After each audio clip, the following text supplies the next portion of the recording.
Ladies and gentlemen, His Excellency the President has agreed to take a couple of questions. So it's not an opportunity that's available every time, so don't turn down the offer.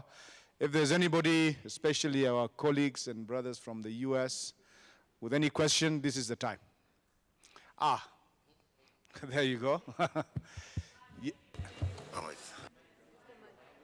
We can hear you, carry on. My name is Mrs. Jones Seekin, Esquire. I've been a proud resident of this country for now going on to maybe 3 decades. I'm a lawyer from New York. I used to be with the United States Court of International Trade between 1986 and 87. In the past 20 years, my husband and I have proudly served a conservation NGO called the Wildlife Foundation, our focal area for biodiversity protection being Nairobi National Park. I'd like to ask any of the panelists, and certainly His Excellency Mr. Kenyatta, if you feel the balance between sustainability and wise management of natural resources can be achieved while also achieving targets for infrastructure and extractions. Let's take 2 more, and then we can have all of them responded to at the same time.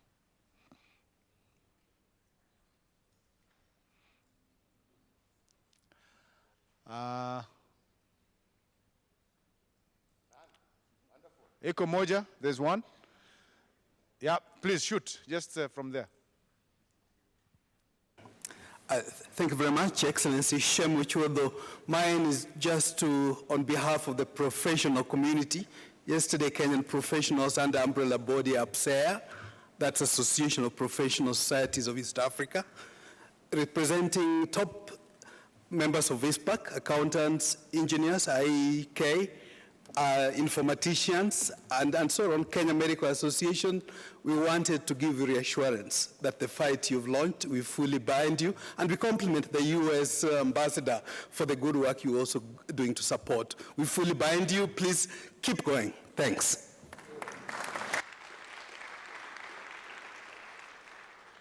Okay. Yes, my friend. Last one. Your Excellency, this is C.D. Glenn. I'm the President and CEO of the U.S. African Development Foundation. On behalf of the President's Advisory Council for Doing Business in Africa, I just wanted to compliment you on your leadership of the country. The Council, as the Undersecretary has mentioned, is traveling to 4 countries in Africa. We've been to Ethiopia, Kenya, we'll go to Cote d'Ivoire, and Ghana. And I'm pretty biased. I was here with the Rockefeller Foundation, as you know, before coming to the U.S. African Development Foundation. But the leadership that Kenya is showing in terms of market-led economic development and market-led growth is really important. The businesses that we're traveling with, almost 30 U.S. companies, they have constant questions about doing business in Africa. What are the opportunities? And I think the business community in Kenya is a shining example of a real partnership. Your focus around local economic development and also small and medium-sized enterprises to partner with U.S. businesses is critical, and I just want to compliment you on your leadership. Thank you.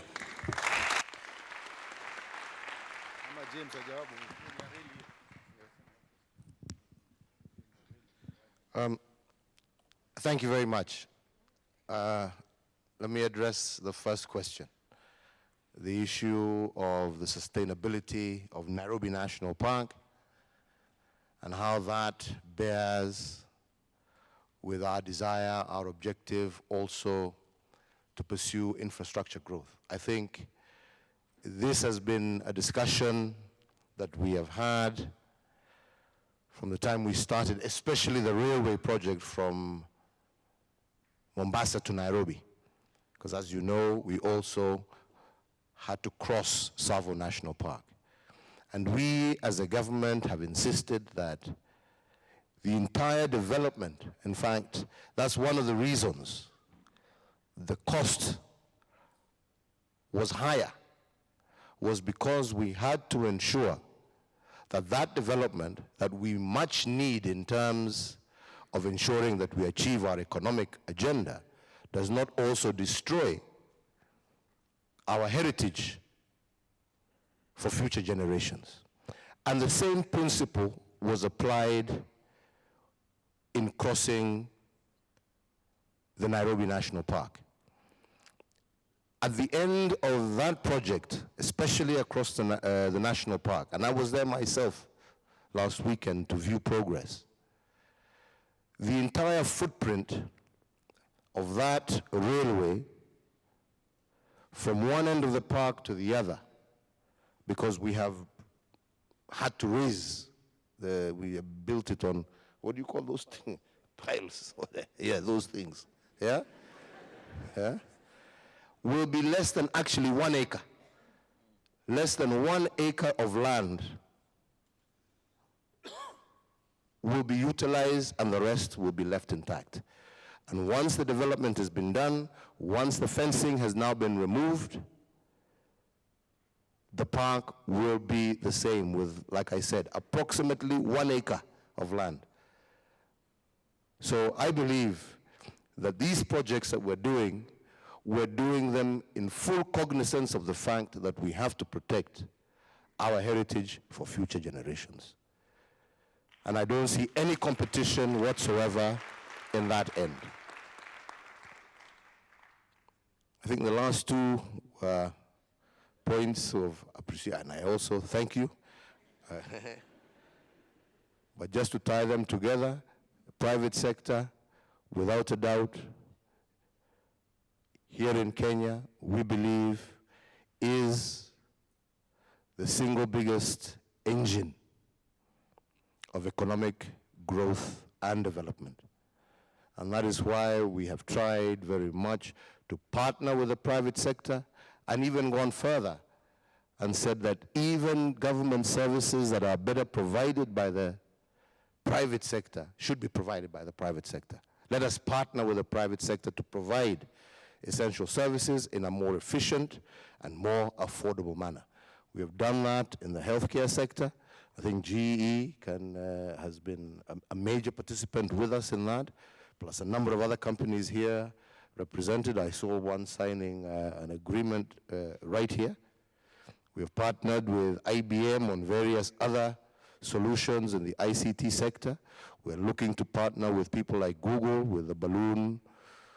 You know me, I'm not very tech savvy, but with these balloon things that fly around to provide internet connectivity, especially to county governments, sub-county governments, so that a flow both of information and accounts is much easier, because that's been a big problem that we've been having. And lastly, to say, we also understand that for private sector to thrive, it cannot thrive in an environment that is deemed corrupt. And that is why I was expressing my appreciation for all the partners, including the US government, who have strongly supported us in helping us build an anti-corruption capacity. And I appreciate that. And that is why I say this is not a fight of me against anybody. This is a fight of all Kenyans against a vice that denies our people jobs. It is a fight against a vice that denies our people essential services.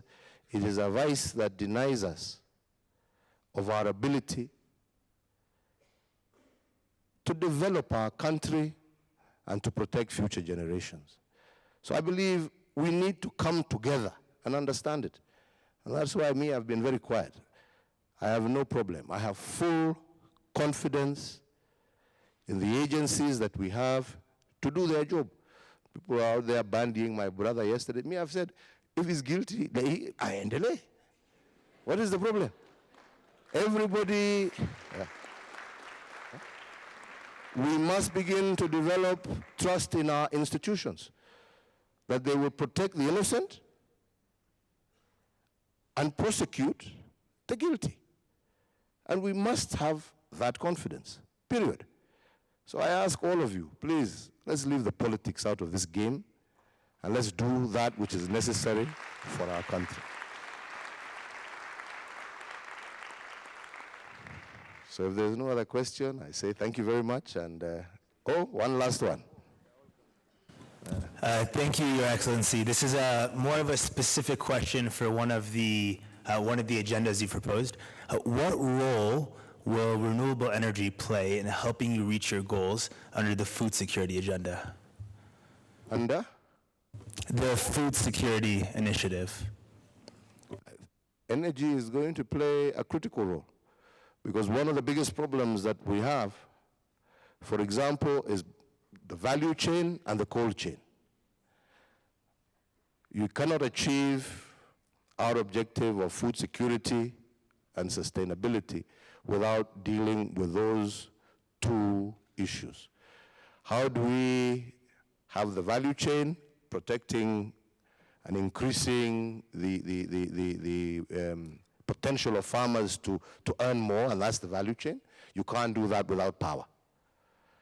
Two, the cold chain, if we are not and we don't have a capacity to reduce post-harvest losses, we're not going to be able to achieve, again, the agenda of food security. These two items both require energy. And Kenya, as a country that has not been endowed with deep resources or wealth that lies under the ground, our resources are people. Our resources, their hard work. And for us to be able to get that out, the only source of energy is the one we were given by God, which is the sun, the wind, geothermal. And we are focused on that, and I think we are leaders, not just in Kenya, but globally, in our focus of using renewable energy as a source to power our economy. So I believe, like I said, the role is there, and the opportunity to invest is there.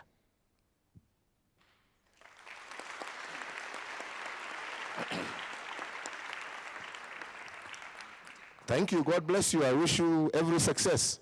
Thank you very much. Thank you. Great job. Good luck. We'll see you tomorrow. See you tomorrow. Yes. Likewise. And the members of DBIA and the board of AMCHAM. Members of DBIA, of PAC DBIA, we will move quickly after His Excellency so that we have a photo at the stage.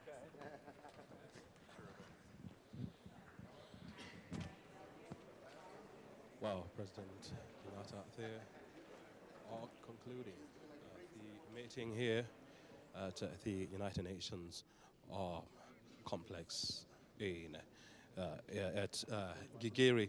Well, sorry about that. And of course, the President there highlighting the importance of the cooperation between the United States and of course Kenya, you know, in enhancing bilateral ties. And of course, the President there urging American conglomerate, you know, to set up their bases here in Kenya, you know, citing some examples like Google and so further. So thank you so much indeed for joining us here, and we'll keep an eye